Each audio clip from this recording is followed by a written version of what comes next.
చిత్తూరు జిల్లా కేంద్రంలోని అప్పన్నపల్లి ఫ్లైఓవర్ దగ్గర జాతీయ రహదారి 167పై మహీంద్రా తార్ కార్ బోల్తా పడిన ఘటన ఆలస్యంగా వెలుగులోకి వచ్చింది. ప్రమాదం ఎలా జరిగింది? ప్రమాదం జరిగిన సందర్భంలో కారులో ఎవరెవరున్నారు? వారికి ఏమైనా గాయాలయ్యాయా? వారికి ఏమైనా సీరియస్ ఉందనే విషయాలు ఇంకా వెల్లడి కాలేదు. కానీ అప్పన్నపల్లి ఫ్లైఓవర్ దగ్గర గత కొన్ని రోజులుగా విపరీతంగా ప్రమాదాలు జరుగుతున్నాయి. సరైన డ్రైవింగ్ అవగాహన లేకపోవడం, అర్ధరాత్రి పూట మితిమీరిన వేగంతో రావడం ప్రమాదానికి కారణంగా స్థానికులు అనుమానం వ్యక్తపరుస్తున్నారు. రోడ్డుకు అడ్డంగా ఉన్న మహీంద్రా తార్ కారుని క్రేన్ సహాయంతో సరిదిద్ది అక్కడి నుంచి తీసుకెళ్లే విజువల్స్ ఇప్పుడు మనం లైవ్ లో చూడొచ్చు. కానీ గత కొద్ది కాలంగా పాలమూరు పరిసర ప్రాంతాల్లో జాతీయ రహదారులపై, బైపాస్లపై తీవ్ర ప్రమాదాలు జరుగుతూ ఉన్నాయి. ఒకవేళ తాగిన వ్యక్తులు నిద్రమత్తులో ఉన్నారా, మద్యం మత్తులో ఉన్న విషయం అయితే తెలియాల్సి ఉంది.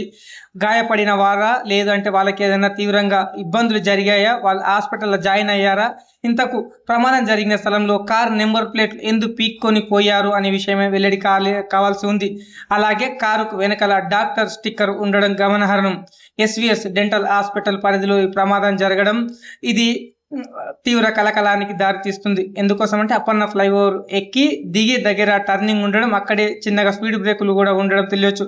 ప్రమాదం జరిగిన స్థలంలో బారికేడ్లు నుజ్జు అయిపోయి సుమారు 20 నుంచి 30 మీటర్లు తార్ కారు దూసుకెళ్లి ఆ తర్వాత బోల్తా పడిన విజువల్స్ లైవ్ లో చూస్తా ఉన్నాం. గత కొంతకాలంగా పాలమూరు పరిసర ప్రాంతాల్లో ప్రమాదాలు తీవ్ర ఆందోళనకు గురి చేస్తున్నాయి. దీనిపైన పోలీస్ అధికారులు, ట్రాఫిక్ పోలీసులు, అలాగే జాతీయ రహదారి అధికారులు చర్యలు తీసుకోవాల్సిన అవసరం ఎంతైనా ఉందని చెప్తున్నారు. ఇప్పుడు మనం విజువల్లో చూడొచ్చు, డాక్టర్ లోగో కనిపిస్తుంది కారు బ్యాక్ అద్దం పైన. కారు బోర్లా పడడం, అయితే కారులో ఉన్న వాళ్ళకి ఏదైనా ప్రమాదం జరిగిందా, ఎవరికైనా సీరియస్ ఉందా, కారు ఎవరిది అనే వివరాలు ఇప్పటికీ తెలియలేదు. సామాజిక మాధ్యమాల్లో కూడా ఈ ప్రమాదం గురించి ఎవరు పోస్ట్ చేయకపోవడం పై పలు అనుమానాలు వ్యక్తమవుతున్నాయి. ఎవరు బాగా ఉన్న వాళ్ళ కారు కావడం, లేదంటే పొలిటికల్ అండ ఉండడంతోనే ఈ ప్రమాదానికి సంబంధించిన వివరాలు ఏవి బయటికి రావట్లేదని స్థానికులు గుసగుసలాడుతున్నారు.